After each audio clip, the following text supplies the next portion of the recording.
The Chris Tucker that we got now is Epstein Island Chris Tucker, not Smokey. Oh, Lord. This fearless comedian and cultural icon has always been known for calling things as he sees them, like that time when Dave Chappelle walked away from $50 million and people said he lost it. That wasn't the thing. It wasn't, people say that. He lost $50 million.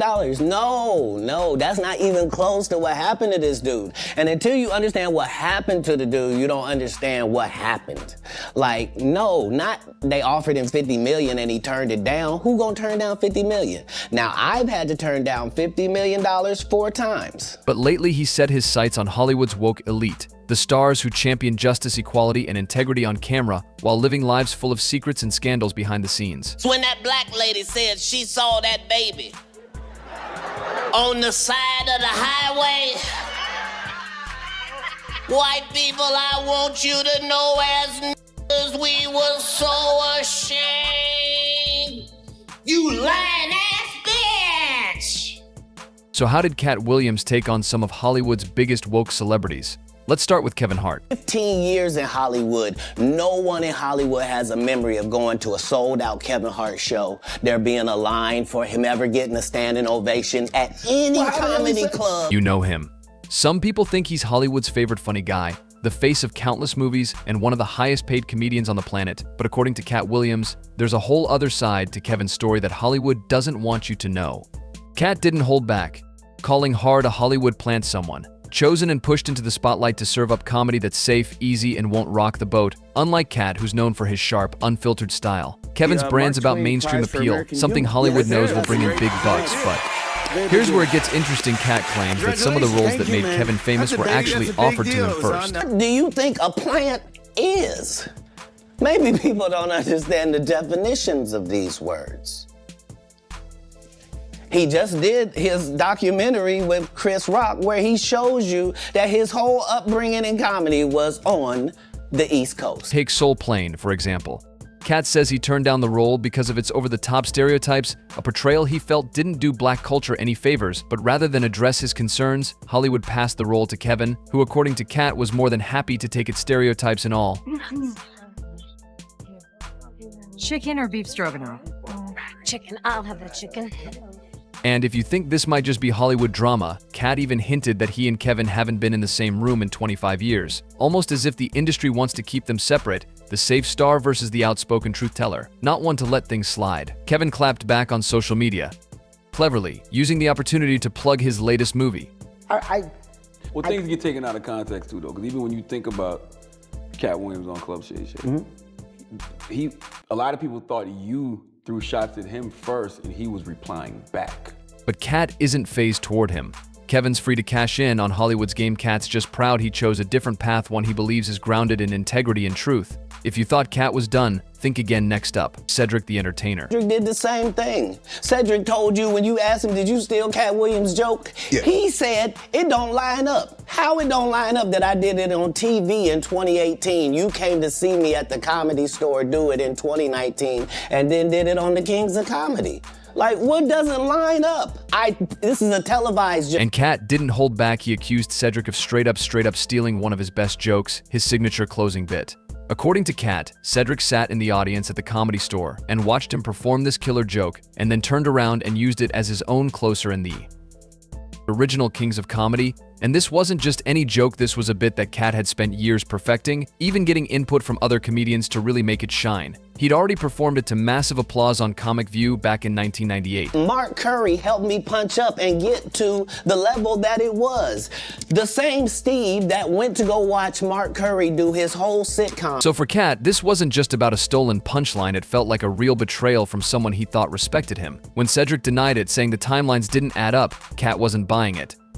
He fired back, calling Cedric a liar who was just trying to protect his brand. But this beef runs deeper, Katt claims. Cedric, Steve Harvey, and others are all part of what he calls a comedy alliance. A tight-knit circle where ego and fame come first, and challenging them could mean getting blackballed, but Katt's not playing along with him. Sticking to his own original material and calling out the so-called thieves in the industry is his way of keeping comedy real no matter the cost. Steve Harvey is another comedian on Katt's list. Steve got a sitcom where he the principal, and he wear a suit, and he And then he gets this high top fade, making all black men think he got the best lineup in the business. And it's a man unit. Then you ask it, why you not a movie star? I didn't want to be a movie star. This the same Negro that hated on Bernie with this same thing. I didn't want to be a movie star. No, you couldn't be a movie star. According to Katt, Harvey has spent years cultivating a self-made image, telling audiences he rose from homelessness to become a household name. But Katt's not buying it. He claims Harvey was never homeless and was already making a decent living while on tour with fellow comedian Mark. And the hypocrisy doesn't stop there. Harvey has also claimed that he chose not to pursue a career in film because he didn't want to be a movie star, but Katt sees it differently. In his eyes, Hollywood wasn't looking for someone like Harvey, a country bumpkin black man who looks like Mr. Potato Head. As Katt put it, Katt suggests that Harvey's "I didn't want it" narrative is just an excuse to cover up his inability to break into the film industry. Katt isn't afraid to go after the very system that made Harvey famous, exposing Hollywood's tendency to rewrite history and fabricate success stories for him. Harvey is just another example of a comedian who sold out for fame, unable to admit that Hollywood didn't choose him for his talent alone. Next up on the Katt's list, Michael Blacken, the comedian famous for his over-the-top African accent and wild persona. Comedians don't get booed enough. I mean, this is how you end up with a Michael Blackson who's a real African doing a fake African accent. Okay, this guy is mad at me. All I did was give him the best advice of his life. Remember, he was wearing dirty dashikis. And I told him he needed to dress to be in the position that he's trying to say that he's in. But Katt, he's not buying it. He says Blackson's whole act is a made-up gimmick designed to pander to American audiences, far from any real representation of African culture. To Katt, Blackson's performance is more caricature than comedy, leaning on stereotypes instead of genuine talent. And the criticism doesn't stop there. Katt even claims he once told Blacken to step up his look, saying he needed to ditch the dirty dashiki and present himself with a bit more polish. Blacken may have taken the advice, but according to Katt, he never gave credit where credit was due. For Katt, it's just another example of someone faking it for fame, using a shallow persona to climb the Hollywood ladder instead of bringing any authentic depth to the stage. And then there's Tiffany Haddish, a comedian who shot to stardom with her loud personality and viral catchphrases. We got Tiffany Haddish. She's been doing comedy since she was 16. You can't tell me your favorite Tiffany Haddish joke. Why? Because she ain't done a tour yet. She ain't done a special. She has not proven the ability to tell jokes back to back for an hour to nobody. And they already ready to down Monique and up somebody who has showed them Girls Trip. Did you think she wrote Girls Trip, goofball?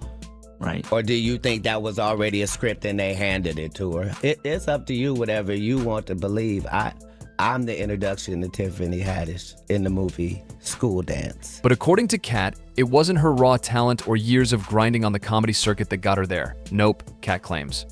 Haddish's rise was crafted by woke Hollywood itself, building her up as the funny black woman they wanted. For Katt, Haddish's fame isn't about originality or skill, it's all about branding. He even pointed out that despite her big-time comedian label, he's never seen her putting in the work at the clubs, honing her craft like other comedians. She might be all over TV, but to Katt, her success feels more like a product of Hollywood's agenda than actual talent in his eyes. She's just another personality. Hollywood can sell proof of an industry that values image and marketability over true comedic grit. Katt's got a real issue with the ghost writing trend in Hollywood comedy.